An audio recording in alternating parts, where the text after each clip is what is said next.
Saturday evenings used to feel like my safe haven.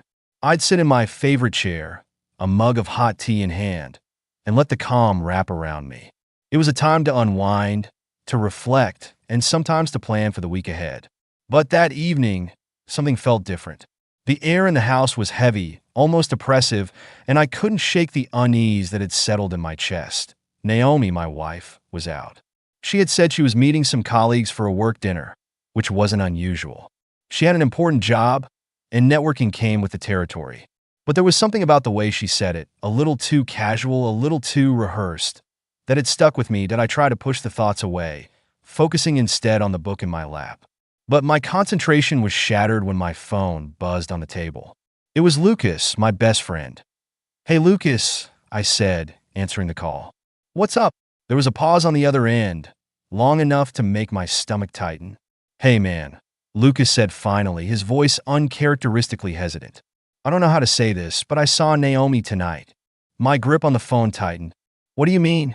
Where?" Lucas hesitated again, then sighed. "It was at a club. Not the kind of place you'd expect her to be.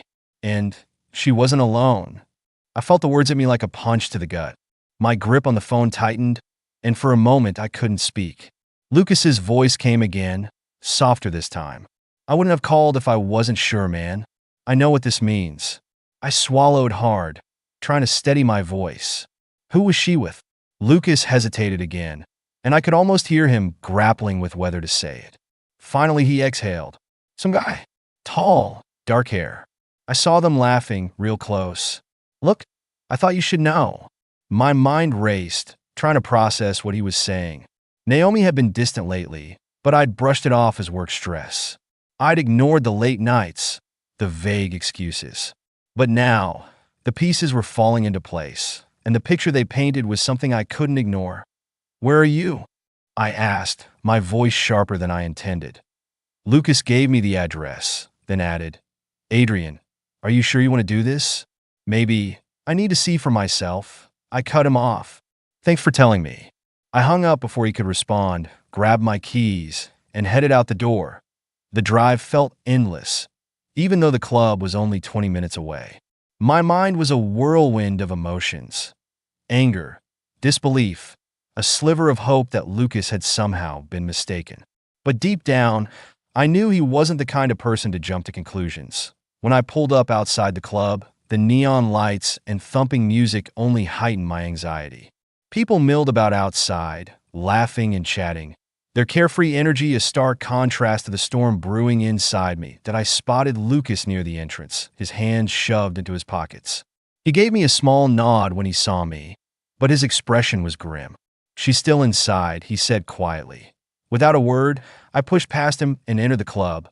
The place was dimly lit, with pulsating lights and a bass line that seemed to reverberate in my chest. I scanned the crowd, my heart pounding as I searched for Naomi. And then I saw her. She was at a table near the back, laughing with a man I didn't recognize. Her hand rested on his arm, and her smile was one I hadn't seen in months. It wasn't the forced, polite smile she gave me when I asked her about her day. It was genuine, carefree, radiant, that I felt a wave of nausea as I stood frozen, unable to tear my eyes away from the scene.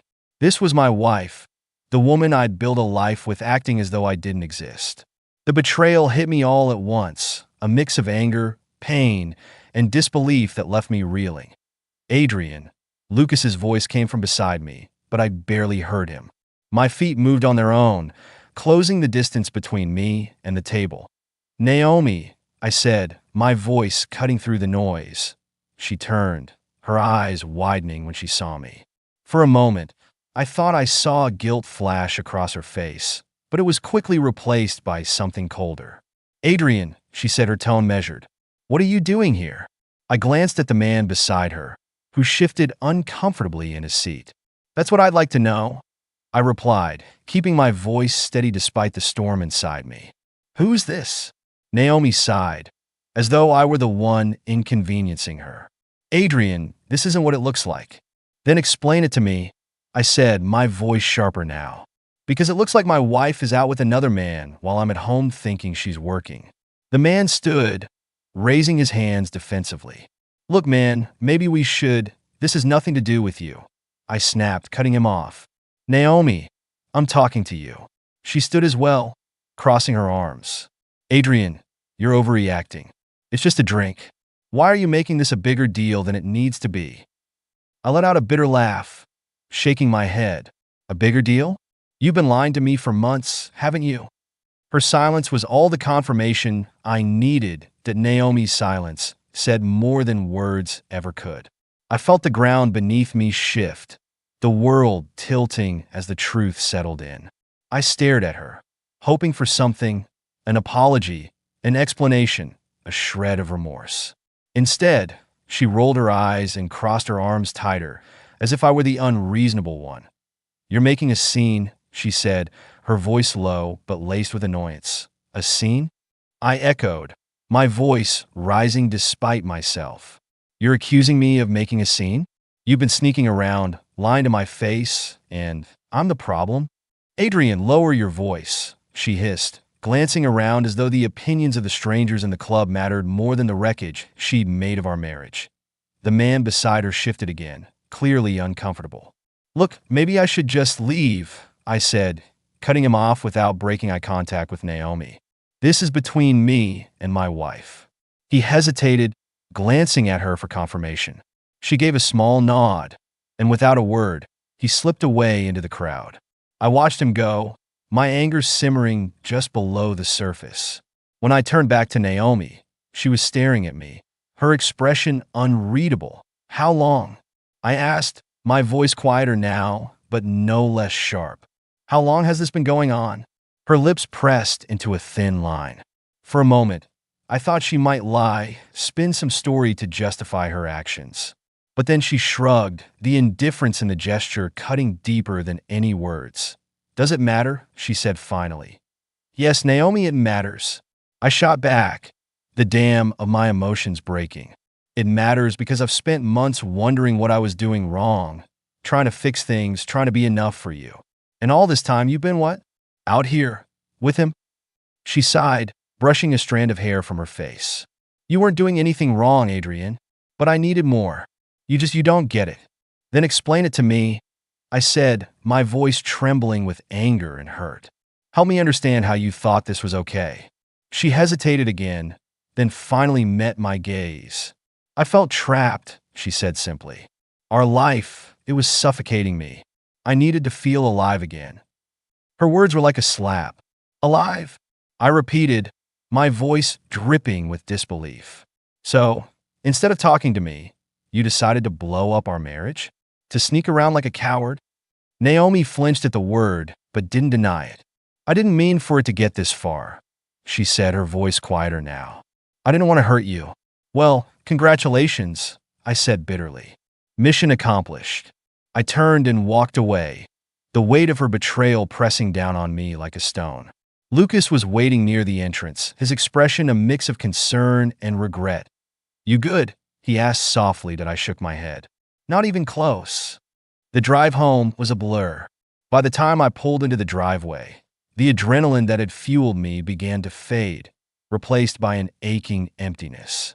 I sat in the car for what felt like hours, staring at the darkened house. It was supposed to be our sanctuary, a place built on love and trust. Now, it felt like a tomb. When I finally went inside, the silence was suffocating. I sat on the couch, the same spot where I'd spent so many nights waiting for Naomi to come home, and stared into the darkness. Her words replayed in my mind. I needed to feel alive again, as if I hadn't spent years trying to make her happy, to build a life we could both be proud of. When Naomi finally came home hours later, the sound of her key turning in the lock sent a jolt through me. She walked in, her heels clicking against the floor, and stopped when she saw me sitting there. You're still up, she said, her tone neutral. I want answers, I said, my voice steady but cold. The truth this time. No more excuses. She sighed, setting her bag down on the counter. I already told you. Things weren't working. I needed something more. More? I repeated, standing to face her. What more could you possibly need, Naomi? We had a good life. A great life. Or so I thought. She crossed her arms, her expression hardening. Your version of a good life, Adrian. Not mine. You're content to sit here in your routine, but I needed excitement, passion. You wouldn't understand. I stared at her, searching for any trace of the woman I had fallen in love with. But she was gone, replaced by someone I barely recognized. You're right, I said finally, my voice hollow. I don't understand, and I don't think I ever will. Naomi didn't respond immediately. Her arms were still crossed, her expression unreadable, but I could see a flicker of something. Regret? Guilt? Maybe it was just frustration that she had to deal with me instead of her new fling. You've always been so rigid, she said finally, her voice cutting through the silence. So predictable. I needed more than that, Adrian. I needed someone who made me feel alive. Her words hit me harder than I expected, the sting sharper because of how calm she sounded, as though she'd rehearsed this speech 100 times. And instead of talking to me about it, instead of trying to fix what was broken, you decided to tear it apart? I asked, my voice low, anger bubbling just beneath the surface. You decided I wasn't worth the effort? Naomi let out a bitter laugh, shaking her head. You don't get it, do you? I tried. For years, I tried to feel something again. But you're so wrapped up in your own little world that you didn't even notice how unhappy I was. Unhappy. I repeated, the word like poison on my tongue. Unhappy because I worked my ass off to build a life for us? Because I supported you through every promotion, every late night at the office? Because I trusted you? She rolled her eyes, her indifference cutting deeper than any words could. I'm not going to stand here and argue with you, Adrian. You can yell and point fingers all you want, but it doesn't change anything. I laughed bitterly, shaking my head. You're right, Naomi. It doesn't change anything. It doesn't change the fact that you lied to me, that you broke every promise we ever made to each other. Her silence was deafening, and I realized I was done. There was nothing left to say that I turned and walked out of the room, heading upstairs to the bedroom. The weight of the evening pressed down on me, suffocating, but I refused to let it crush me. I grabbed a duffel bag from the closet and began packing. Clothes, toiletries, a few personal items. Each item I packed felt like another step toward reclaiming my life. When I came back downstairs, Naomi was still standing in the living room, her arms crossed as if she were waiting for me to beg her to stay. Instead, I walked past her without a word, grabbing my keys from the counter. Where are you going? She asked, her voice sharp. To stay with Lucas, I replied, not bothering to look at her. I'll figure out the rest later. Adrian, don't be dramatic, she said, her tone laced with irritation. You can't just walk out. I stopped at the door, turning to face her one last time.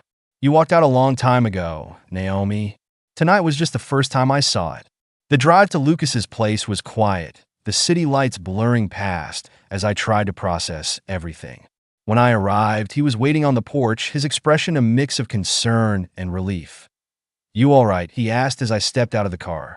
No, I admitted, my voice cracking slightly. But I will be. The days that followed were a blur of emotions. Anger, sadness, disbelief. Lucas was a constant support, giving me the space I needed to process while also reminding me that I wasn't alone. But I knew I couldn't stay in limbo forever. I needed to move forward, that I started by reaching out to a lawyer, beginning the process of ending my marriage. The thought of divorce had once felt unthinkable, but now was the only option that made sense. Naomi had made her choice, and I wasn't going to spend another second fighting for someone who didn't value me. Next, I found a small apartment on the other side of town.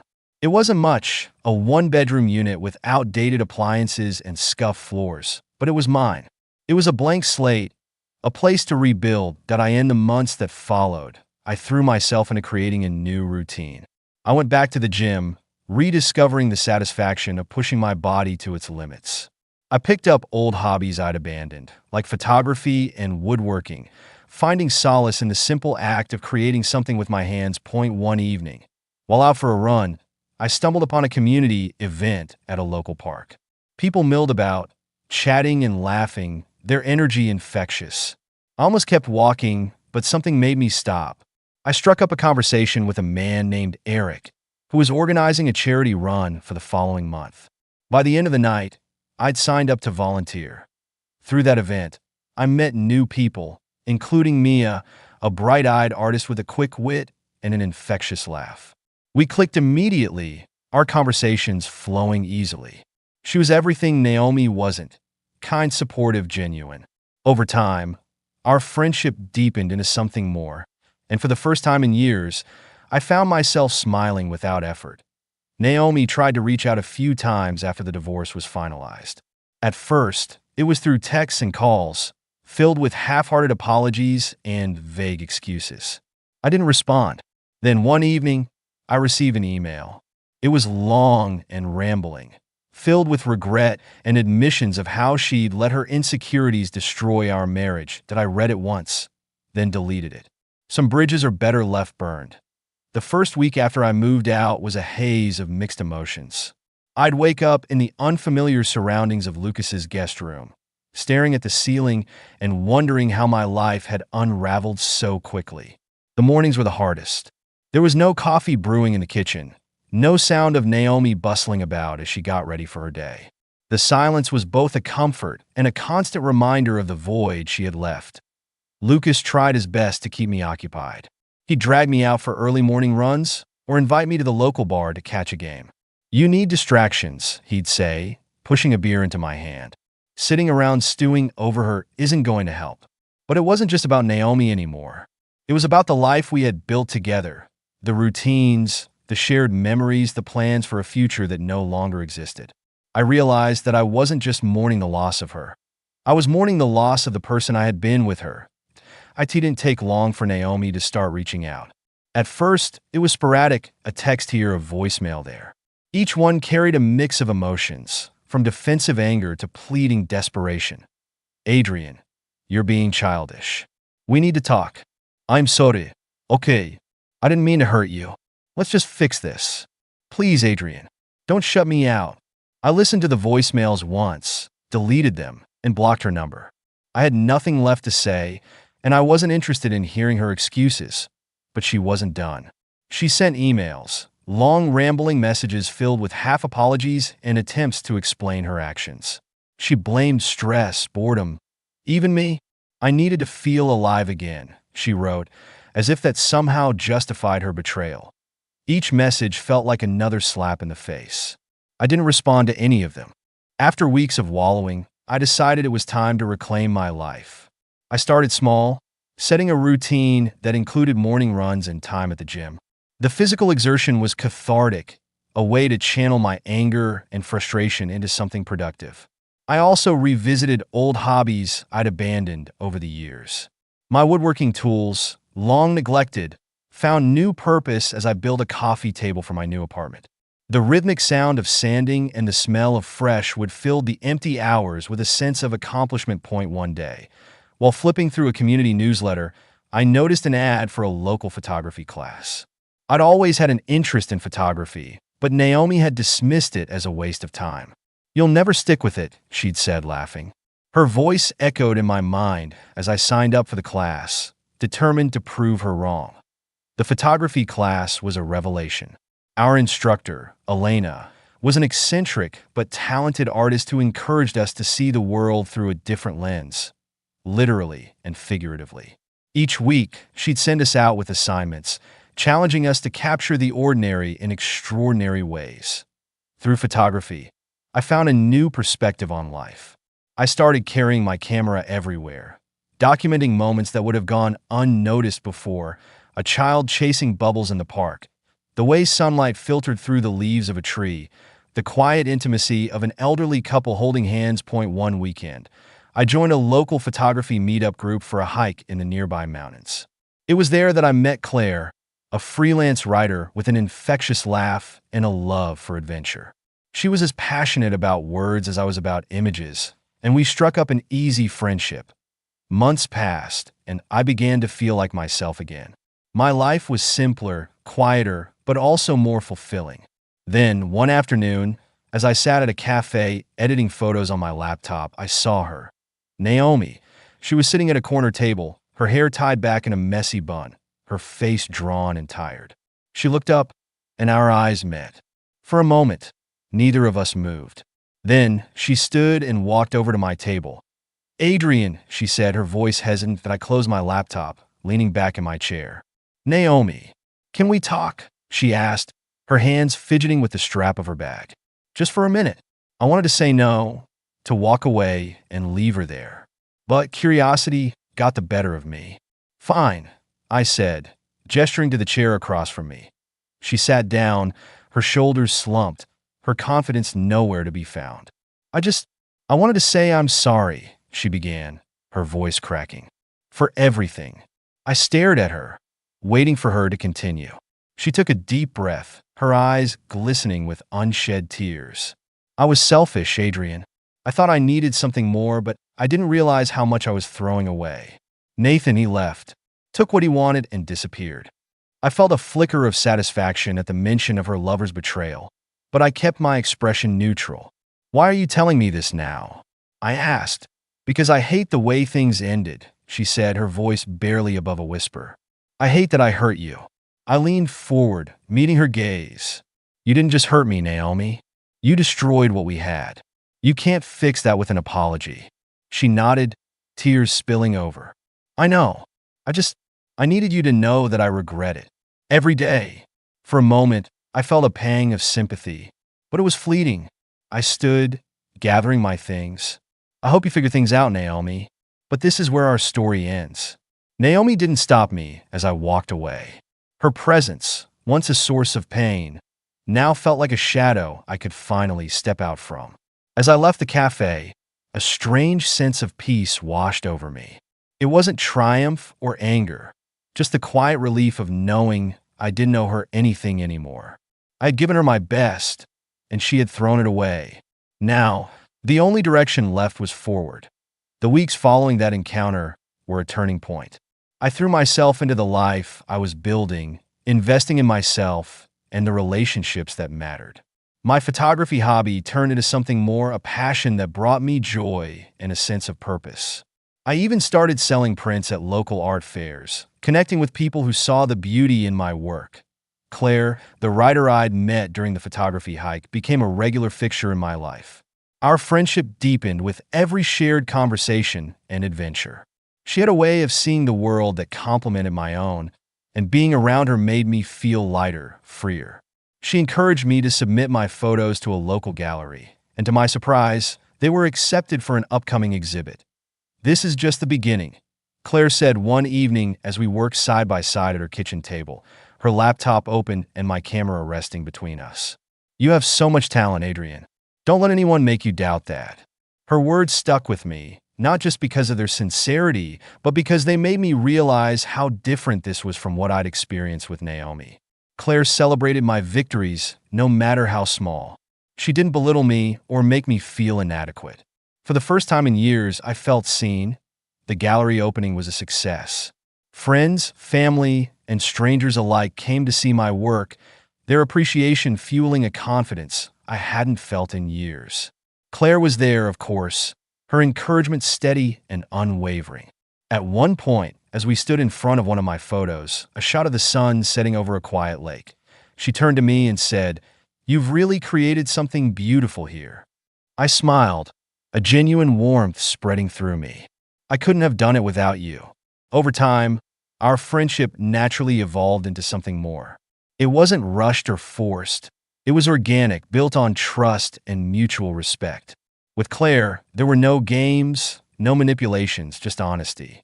Our connection grew stronger with every shared moment, from quiet evenings cooking together to spontaneous road trips where we'd explore new places and document them through her words and my lens.